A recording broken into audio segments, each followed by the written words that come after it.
You're talking about our party ACC General Secretary has come. It is our party's cadres' responsibility first to take our leadership's name, that is Rahul Gandhi's name. Second, it is our party's responsibility, cadres' responsibility to take our AICC General Secretary's name. Once AICC General Secretary's name is taken, then our party cadres' responsibility to take our state president's name. That's what we have taken. We are also taking Siddaramaiaji's name. This is our party cadre program, not government program. While it is a government program, definitely we take Siddaramaiaji's name. Now party cadre people have come, our block presidents have come, so it is their bound duty to take DK Shivkumar's name. What is wrong in that? Why are you making it an issue? There is no difference between DK Shivkumar and Siddaramaiah sir. Siddaramaiah sir is one person who has never gone behind power. Siddaramaiah sir is one person who has always created another leader. Definitely whatever talks are going on, it will go on. I am 100% sure, party is 100% sure, all workers are. If someone is making DK Shivkumar the chief minister, is Siddaramaiah sir is making DK Shivkumar as the chief minister. Mithun right.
ಇದು ನಮ್ಮ KC. Venugopal ಸಾಹೇಬರು ಬಂದಿದ್ದಾರೆ.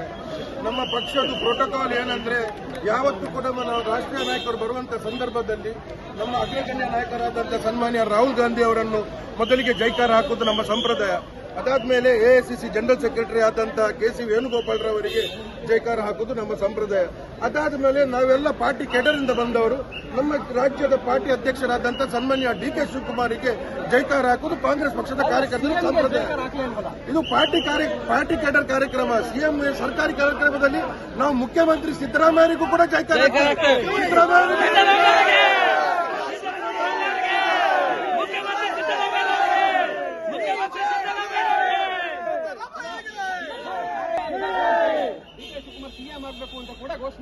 ನೋಡ್ರಿ, ಇದೆಲ್ಲ ಮಾಧ್ಯಮದವರುಂಟಲ್ಲ, ಸಿದ್ದರಾಮಯ್ಯರನ್ನು ಹಾಗೂ ಡಿ.ಕೆ. ಶಿವಕುಮಾರ್ ಅವರನ್ನು ಬಣ ಅಂತ ಬಿಂಬಿಸ್ತಾ ಇದ್ದೀರಾ. ಇದರಲ್ಲಿ ಒಂದ್ ನಿಮಿಷ, ಇದರಲ್ಲಿ ಯಾವುದು ಬಣ ರಾಜ್ಯಕ್ಕೆ ಇಲ್ಲ. ಸಿದ್ದರಾಮಯ್ಯ ಅವರು ಎಂದಿಗೂ ಯಾವತ್ತಿಗೂ ಕೂಡ ಕುರ್ಚಿಯ ಹಿಂದೆ ಹೋದಂತ ನಾಯಕರಲ್ಲ. ಸಿದ್ದರಾಮಯ್ಯ ಅವರು ಇನ್ನೊಬ್ಬ ನಾಯಕನನ್ನು ನಾಯಕತ್ವ ಕೊಟ್ಟು ಸೃಷ್ಟಿಸಿದಂತ ನಾಯಕರು. ಏನೋ ಈ ರಾಜ್ಯದಲ್ಲಿ ಏನೋ ಈಗ ಬದಲಾವಣೆ ನಡೀತಾ ಉಂಟು. ಖಂಡಿತವಾಗಿ ಸಿದ್ದರಾಮಯ್ಯನೇ ಸಾಹೇಬ್ರೆ ಡಿ.ಕೆ. ಶಿವಕುಮಾರ್ ಸಾಹೇಬ್ರಿಗೆ ಅವಕಾಶ ಮಾಡಿಕೊಡ್ತಾರೆ. ನಮ್ಮಲ್ಲಿ ಯಾವುದು ಗೊಂದಲ ಇಲ್ಲ. ನಮ್ಗೆ ಸಿದ್ದರಾಮಯ್ಯ ಅವರು ನಾಯಕರೇ, ನಮ್ಗೆ ಡಿ.ಕೆ. ಶಿವಕುಮಾರ್ ನಾಯಕರೇ.